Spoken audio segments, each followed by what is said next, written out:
तो hello everyone, कैसे हो आप सभी लोग। तो यार हमारा चैप्टर चल रहा है वो है पार्शियल डिफरेंशियल इक्वेशंस। ठीक है।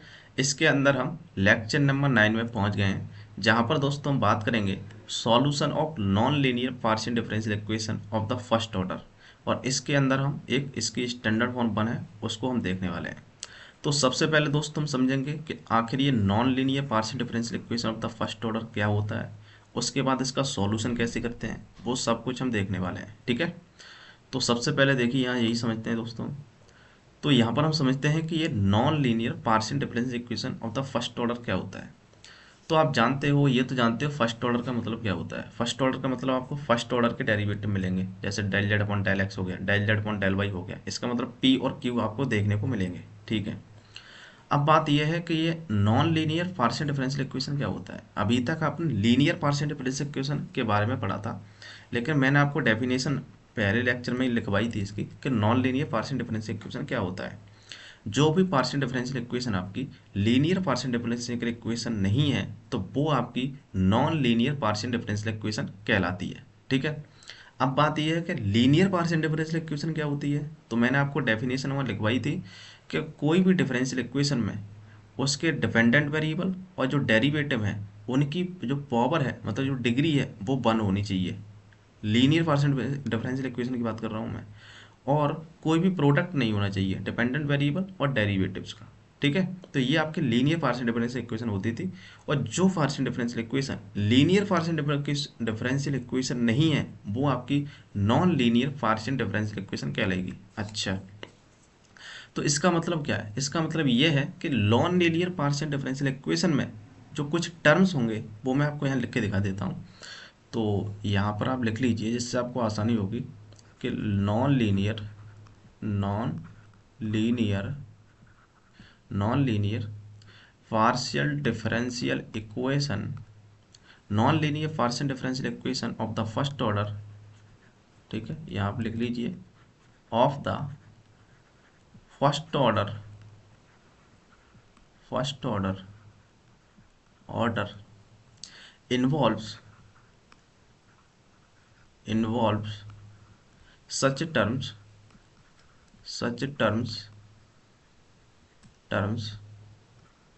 like, आपको इसमें जो टर्म दिखाई देंगे वो आपको दिखाई दे सकता है पी स्क्वायर दिखाई देगा, आपको क्यू स्क्वायर दिखाई दे सकता है, आपको पी की पावर 1/2 दिखाई दे सकता है। ठीक है, पी की पावर 1/2 दिखाई दे सकता है, या फिर आपको पी क्यू दिखाई दे सकता है, या फिर जेड पी दिखाई दे सकता है। मतलब इस तरीके के आपको टर्म दिखाई देंगे। ऐसे टर्म आपको अगर दिखाई देते हैं तो आप समझ सकते हो डायरेक्ट कि वो आपकी non linear partial differential equation है। सिंपल। ठीक है। तो मैंने सिंपल आपको यहाँ डेफिनेशन समझा दी। इन टर्म की हेल्प से आप तुरंत पहचान सकते हो कोई भी partial differential equation non linear है या फिर नहीं है। ठीक है। तो यहाँ तक आपको ये बात क्लियर हुई। अब बात ये है कि सॉल्यूशन ऑफ नॉन लीनियर, यहाँ पर हम बात करेंगे दोस्तों solution of non linear partial differential equation of the first order कि इसका अगर हम सॉल्यूशन करें तो कैसे करेंगे। ठीक है। तो देखिए सॉल्यूशन के लिए आपकी कुछ प्री डिफाइन जो स्टैंडर्ड फॉर्म है उनको आपको देखना पड़ेगा यहाँ पर। ठीक है, आपकी बुक में ये 4 स्टैंडर्ड फॉर्म आपको दिखाई देंगी। तो इनमें से आपकी ये जो 4 स्टैंडर्ड फॉर्म है, फर्स्ट ये है कि F of P comma Q is equal to zero. मतलब F of P comma Q का मतलब ये है कि आपको जो पार्शियल डिफरेंशियल इक्वेशन दी गई होगी उसमें पी और क्यू होंगे केवल, वहाँ पर एक्स वाई जेड नहीं होगा। यहाँ पर क्या नहीं होगा, यहाँ पर आपको एक्स वाई और फिर जेड ये आपको दिखाई नहीं देंगे, केवल पी और क्यू में डिफरेंशियल इक्वेशन होगी। तो आप पहचान सकते हैं कि वो स्टैंडर्ड फॉर्म 1 में है। ठीक है। दूसरा जो स्टैंडर्ड फॉर्म है आपकी वो है जेड पी कोमा क्यू। इसका मतलब क्या है कि आपकी जो पार्शियल डिफरेंशियल इक्वेशन दी गई होगी उसमें केवल जेड पी क्यू का फंक्शन होगा। जेड पी क्यू में दी गई होगी केवल। ठीक है। उसमें आपके एक्स और वाई नहीं होंगे। क्या नहीं होंगे, एक्स और वाई नहीं दिखाई देंगे आपको। ठीक है। तो वो आपकी सेकेंड स्टैंडर्ड फॉर्म होगी। इसी तरीके से तीसरी जो स्टैंडर्ड फॉर्म है, तीसरी स्टैंडर्ड फॉर्म कुछ इस तरीके से है कि एक्स बाई पी क्यू ये सब कुछ दिखाई देंगे। यहाँ पर आपको केवल जेड दिखाई नहीं देगा। ठीक है, तीसरी स्टैंडर्ड फॉर्म है। और जो फोर्थ नंबर की स्टैंडर्ड फॉर्म है इसमें आपको सब कुछ दिखाई देगा, एक्स वाई जेड और पी क्यू सब कुछ दिखाई देगा यहाँ पर। ठीक है। तो वो आपकी फोर्थ स्टैंडर्ड फॉर्म हो जाएगी। तो इन स्टैंडर्ड फॉर्म में अगर कोई पार्शियल डिफरेंशियल इक्वेशन, मतलब जो non linear partial differential equation है, अगर आपको दिखती है तो इनको आप सॉल्व कर सकते हो। इनके कुछ रूल्स हैं, सभी के वर्किंग रूल हम देखेंगे आज के लेक्चर में। स्टैंडर्ड फॉर्म बन के क्वेश्चन देखेंगे, उसके बाद धीरे धीरे सबको करने वाले हैं, ठीक है। तो अगर कोई पार्शियल डिफरेंशियल इक्वेशन इनमें दिखाई दे जाती है तो आप सॉल्व कर सकते हो इनसे ही, ठीक है। और अगर इन स्टैंडर्ड फॉर्म से नहीं बिलोंग कर रही है तो फिर उसके लिए आता है आपका चार-पिथ मेथड। चार-पिथ मेथड एक जनरल मेथड है जिसको हम आगे देखने वाले हैं, ठीक है। तो यहाँ तक बात आपको बिल्कुल क्लियर होगी मेरे हिसाब से, ठीक है।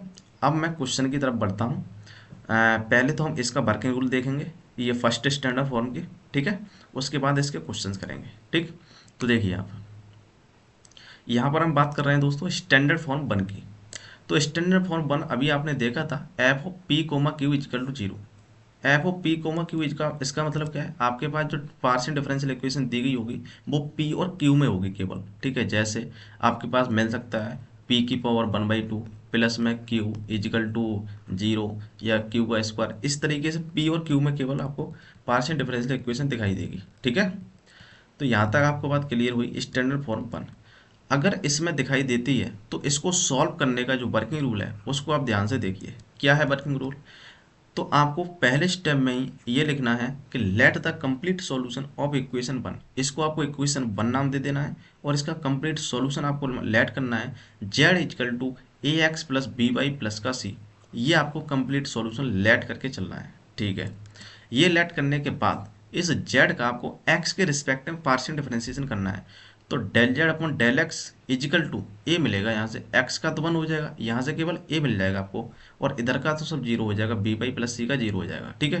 तो इसका मतलब क्या है? इसका मतलब ये है कि del Z upon del X को हम स्मॉल पी से डिनोट करते हैं, तो पी इजिकल टू ए आपके पास में यहाँ मिल गया। क्लियर?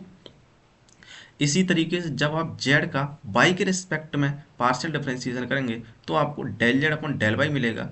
यहाँ से आपको पास में वाई का 1 होगा और बी यहाँ पर मिल जाएगा। क्लियर? ए एक्स और सी का जीरो हो जाएगा।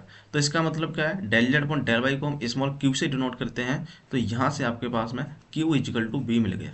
क्लियर? ठीक है। पी और क्यू की वैल्यू निकालने के बाद अब क्या करना है आपको, put the value of P and Q in equation one. Equation one जो आपने ये बनाई थी F of P comma Q is equal to zero, ये इक्वेशन वन थी, इसमें आपको पुट करना है। पुट करने के बाद यहाँ से आपके पास में बी की वैल्यू इन टर्म्स ऑफ ए निकाल लेनी है, या फिर यहाँ से आप ए की वैल्यू भी निकाल सकते हैं इन टर्म्स ऑफ बी। तो यहाँ से हमने बी की वैल्यू निकाल ली है इन टर्म्स ऑफ ए, वो मान लेते हैं वो एफ ऑफ मतलब फाई ऑफ ए आई है, ठीक है। तो इस बी की वैल्यू को अब आपको इसमें इक्वेशन नंबर जो 2 है आपकी Z equal to A x plus B Y plus C, जो आपने कंप्लीट सॉल्यूशन माना था, इसमें पुट कर देना है बी की वैल्यू। तो आपके पास में ये मिल जाएगा Z equal to A x plus phi of A Y plus में सी। अब आप देख सकते हो इसमें जो आपका कंप्लीट सॉल्यूशन आया है उसमें आपके दो आर्बिट्ररी कांस्टेंट हैं ए और सी, और दो होने भी चाहिए क्योंकि आपकी जो पार्शियल डिफरेंशियल इक्वेशन है उसमें दो इंडिपेंडेंट वेरिएबल हैं एक्स और Y. Del Z upon del X का मतलब क्या है, एक्स आपका यहाँ पर इंडिपेंडेंट वेरिएबल है, वाई यहाँ पर इंडिपेंडेंट वेरिएबल है। तो दो इंडिपेंडेंट वेरिएबल हैं तो दो ही आपको आर्बिट्ररी कांस्टेंट देखने को मिलेंगे, ठीक है। तो यहाँ तक बात आपको क्लियर हुई, इसका वर्किंग रूल आपको समझ आ गया होगा। 3 स्टेप में आपको पूरा आंसर मिल जाएगा, ठीक है। अब मैं आपको क्वेश्चन दिखाता हूँ किस टाइप के क्वेश्चंस पूछे जाते हैं, ठीक है। तो देखिए क्वेश्चन नंबर 1 ये है कि solve under root of P plus में under root of Q equal to 1। अब आप डायरेक्ट देख सकते हैं पी और क्यू, पी की पावर 1/2 दिखाई दे रही है, क्यू की पावर 1/2 दिखाई दे रही है। इसका मतलब क्या है, ये आपकी non linear partial differential equation of the first order है, ठीक है। और इसके अलावा आपको पी और क्यू में दिखाई दे रही है ये पार्शियल डिफरेंशियल इक्वेशन। इसका मतलब क्या है, इसका मतलब ये है कि ये जो पार्शियल डिफरेंशियल इक्वेशन है ये स्टैंडर्ड फॉर्म 1 से बिलोंग कर रही है, ठीक है। तो इस तरीके से आपको पहचानना है और इसके हिसाब से आपको वर्किंग रूल के हिसाब से सॉल्व करना है। तो देखिए इसका हम सॉल्यूशन देखते हैं। तो इसका हम सॉल्यूशन देखते हैं। तो आपके पास जो गिवन है उसको आपको लिख देना है। गिवन है आपके पास under root of P plus में under root of Q equal to 1, ठीक है। ये आपके पास में गिवन है। तो ये और लिखना है यहाँ पर कि विच इज, यहाँ पर लिख देना है आपको विच is non linear partial differential equation of the first order of the first order कि जो आपकी पार्शियल डिफरेंशियल इक्वेशन दी गई है वो आपकी नॉन लीनियर पार्शियल डिफरेंशियल होता है first order and its belong belong to किस में बिलोंग कर रही है दोस्तों, ये स्टैंडर्ड फॉर्म 1 में बिलोंग कर रही है। ठीक है, स्टैंडर्ड स्टैंडर्ड फॉर्म 1। अब स्टैंडर्ड फॉर्म 1 कौन क्या थी वो भी आपको लिख देना है। स्टैंडर्ड फॉर्म 1 आपकी थी F of P comma Q equal to 0। ठीक है, तो इस तरीके से आपको यहाँ पर लिख देना है। ठीक है, इतना लिखने के बाद अब आपको लेट करना है। सो let the complete solution complete solution of equation 1।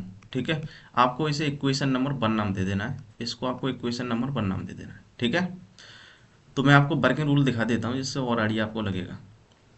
तो हमारे पास ये दी गई थी, हमने कंप्लीट सॉल्यूशन ये लेट किया है Z equal to A x plus B Y plus C. ठीक है, तो यहाँ पर हम लेट कर रहे हैं Z equal to A x plus में बी वाई प्लस में सी। ठीक है, ये आपने लेट कर लिया, इसको आपको इक्वेशन नंबर 2 नाम दे देना है। ठीक है, अब क्या करना है आपको, अब यहाँ पर x के रिस्पेक्ट में और y के रिस्पेक्ट में पार्शियली डेरिवेट करना है। तो आपको देखिए क्या मिलेगा, यहाँ से आपके पास मिलेगा डेल जेड अपॉन में डेल एक्स। जब हम x के रिस्पेक्ट में करेंगे तो आपके पास यहाँ a मिलेगा केवल, और del Z upon del X का मतलब होता है स्मॉल p, तो small p equal to a मिल गया आपके पास में। ठीक है, इसी तरीके से यहाँ पर आपको लिखना है डेल जेड अपॉन में डेल y के रिस्पेक्ट में। तो y के रिस्पेक्ट में आप करोगे तो ax का तो 0, यहाँ से y का 1, यहाँ b मिल जाएगा आपके पास में। तो यहाँ से q इजकल टू b मिल गया। ठीक है, p और q की वैल्यू जो मिली है इसको आपको जो इक्वेशन नंबर 1 थी आपको इसमें पुट कर देना है। ठीक है, तो यहाँ पर आप लिख देना put the value of p and q in equation किस में 1 में। ठीक है, तो देखिए क्या मिलेगा आपके पास में, यहाँ से आपके पास मिलेगा, देखिए क्या मिलेगा, इक्वेशन नंबर 1 में रखिए आप, तो अंडर रूट ऑफ ए मिल जाएगा, under root of B equal to 1 मिल जाएगा। ठीक है, तो आपके पास क्या मिला यहाँ से, under root of A plus में under root of B equal to 1। ठीक है, अब आपको क्या करना है, यहाँ से b की value in terms of a या फिर a की वैल्यू भी निकाल सकते हो, तो मैं यहाँ से आपको केवल b की वैल्यू निकाल रहा हूँ। ठीक है, तो क्या मिलेगा यहाँ से, इसको थोड़ा सा ऊपर लिखिए, तो देखिए यहाँ से आपके पास मिलेगा यहाँ पर under root of A plus में p की value under root of A और q की value under root of b equal to 1। तो यहाँ से आपके पास में under root of b equal to मिल जाएगा 1 minus under root of A. ठीक है, तो यहाँ से आपके पास में b की वैल्यू कितनी मिलेगी, ये उधर जाएगा, मतलब स्क्वायर करोगे आप तो 1 minus under root of A और इसका हो जाएगा होल स्क्वायर। ठीक है, तो b की वैल्यू आपके पास में ये मिलेगी। अब इस b की वैल्यू को आपको पुट कर देना है सेकंड में। ठीक है, तो यहाँ पर आपको लिख देना है पुट इन इक्वेशन 2।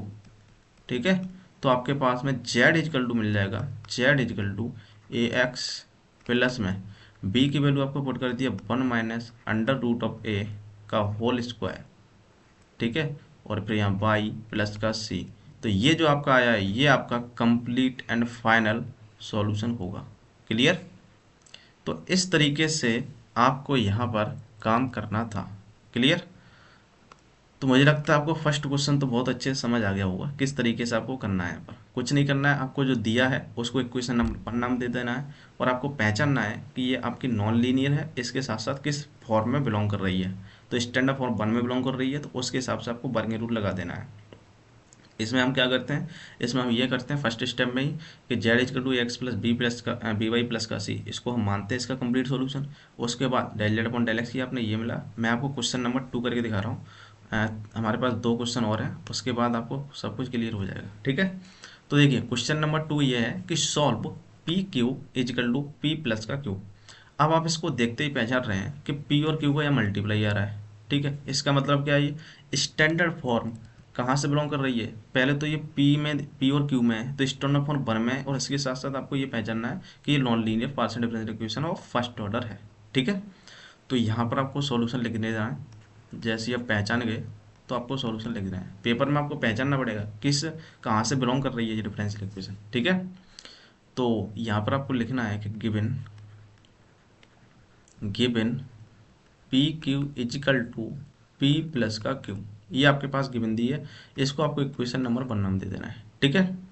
तो और लिखना है यहाँ पर विच इज, यहाँ पर ये भी लिख देना है। तो यहाँ लिख देना है which is non linear non linear non linear partial differential equation of the first order of the first order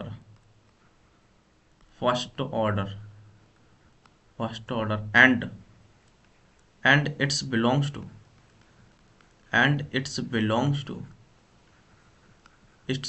to standard form 1 standard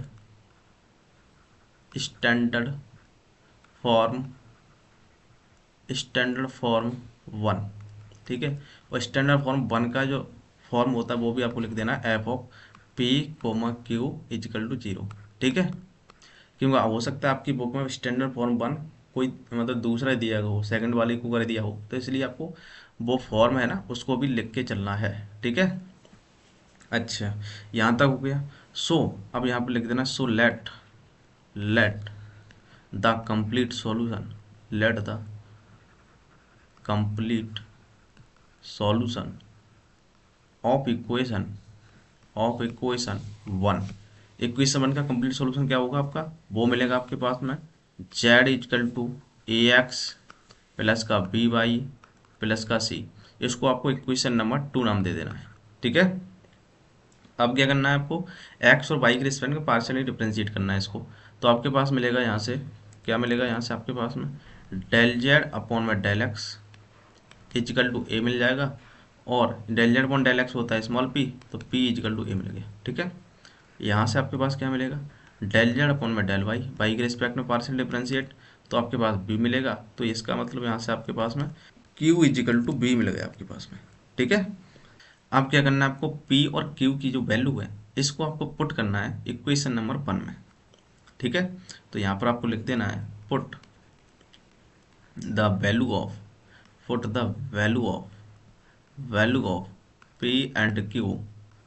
P and Q in equation 1, ठीक है। तो आपके पास क्या मिलेगा यहाँ से, जैसे ही आप यहाँ पुट करोगे तो आपके पास क्या मिलेगा, आपके पास यहाँ मिल जाएगा। देखिए P की वैल्यू कितनी है, A के बराबर, Q की वैल्यू B के बराबर। इसका मतलब यहाँ से A into B equal to A plus B मिलेगा, A प्लस का B। अब आपको यहाँ से ए की वैल्यू या फिर बी की वैल्यू इन टर्म्स ऑफ या तो ऐसा कर सकते हो, ए की वैल्यू निकाल सकते हो या फिर बी की वैल्यू निकाल सकते हो, कुछ भी निकाल सकते हो। तो मैं आपको तो आप क्या करिए, बी की वैल्यू निकाल लीजिए, ए बी माइनस यहाँ से आपको बी इधर ले आना है, ठीक है, माइनस का बी इधर ले आना है और इजकल टू ए। तो बी यहाँ से कॉमन लीजिए आप, तो आपके पास क्या मिल जाएगा, जब बी आप कॉमन रखें तो आपके पास a माइनस 1 बचेगा इजकल टू ए। तो ए यहाँ से b की वैल्यू आपके पास मिल गई, b की जो वैल्यू है वो मिल गई a अपॉन में a माइनस 1, क्लियर। अब इस b की वैल्यू को आपको पुट कर देना है इक्वेशन नंबर 2 में, ठीक है।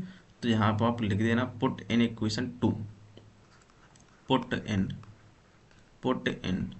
इक्वेशन 2।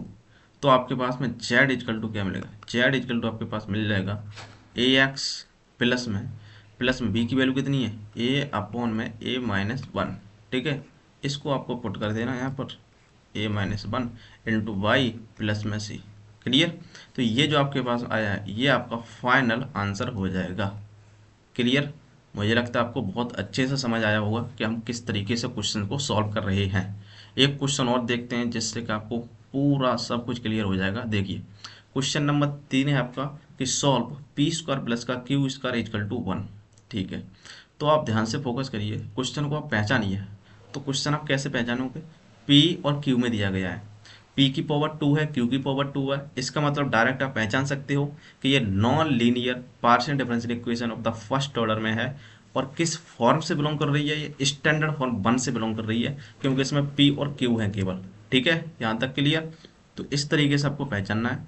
तो यहाँ पर हम लिखेंगे गिवन, गिवन है आपके पास में पी स्क्वायर प्लस में क्यू स्क्वायर, ठीक है, क्यू स्क्वायर इजिकल टू 1। इसको आपको इक्वेशन नंबर 1 नाम दे देना है और यहाँ लिख देना है which is which is which is non linear, non linear, non linear, यहाँ लिख देना है आपको non linear partial differential equation of the first order, ठीक है, of the first order, first order, ठीक है, non linear partial differential of the first order and its belongs to, and its belongs to, and its belongs to, belongs to, belongs to standard form 1, standard, standard form 1। Standard form 1 क्या थी आपकी, f of P comma q, f of P comma Q is equal to 0, ठीक है। So यहाँ पर आप लिखना so let the complete solution, let the complete solution of equation 1 वो आपका मिल जाएगा z is equal to A x plus में बी वाई प्लस में सी। इसको इक्वेशन नंबर 2 नाम दे देना है। अब इसका आपको del Z upon del x, x के रिस्पेक्ट में पार्शियल डिफरेंशिएशन, तो आपके पास में a मिल जाएगा। तो यहाँ से p की वैल्यू जो स्मॉल p है आपके पास में वो मिल जाएगा a के बराबर, ठीक है। इसी तरीके से आपको यहाँ पर डेल जेड अपॉन में डेल क्यू, ठीक है, इजिकल टू v, तो यहाँ से स्मॉल q की वैल्यू है वो आपके पास में b के बराबर मिल गई, ठीक है। अब आपको क्या करना है, p और q की वैल्यू को आपको पुट कर देना है इक्वेशन नंबर 1 में, ठीक है। तो यहाँ पर हम लिख देंगे put the value of p and q in equation, ठीक है, इन इक्वेशन 1, ठीक है। तो आपके पास क्या मिलेगा, यहाँ से आपके पास मिल जाएगा, देखिए पी और क्यू की वैल्यू रखिए आप, ए और बी वहाँ पर लिख दीजिए, तो ये मिल जाएगा ए स्क्वायर प्लस में बी स्क्वायर इजिकल टू 1। तो यहाँ से ए की वैल्यू निकालिए या फिर बी की वैल्यू निकालिए, तो मैं b square is equal to 1 minus a square, b की वैल्यू निकाल रहा हूँ यहाँ से। तो यहाँ से आपके पास बी इजिकल टू क्या मिल जाएगा, ये मिल जाएगा 1 माइनस ए स्क्वायर की पावर में कितना हो जाएगा, 1/2 हो जाएगा, ठीक है, क्लियर। तो उधर जाके 1/2 में कन्वर्ट हो जाएगा, ठीक है ना। तो b की वैल्यू जो आई है इसको आपको पुट कर देना इक्वेशन नंबर 2 में, ठीक है। तो यहाँ पर आप लिख देना put in equation 2, put in equation 2, ठीक है। तो आपके पास में z इजकल टू मिल गया ए एक्स प्लस में b की वैल्यू आपके 1 माइनस ए स्क्वायर, ठीक है, की पावर 1/2 इंटू बाई प्लस में c, ठीक है। तो ये जो आपके पास आया ये है आपका कंप्लीट सॉल्यूशन, ठीक है।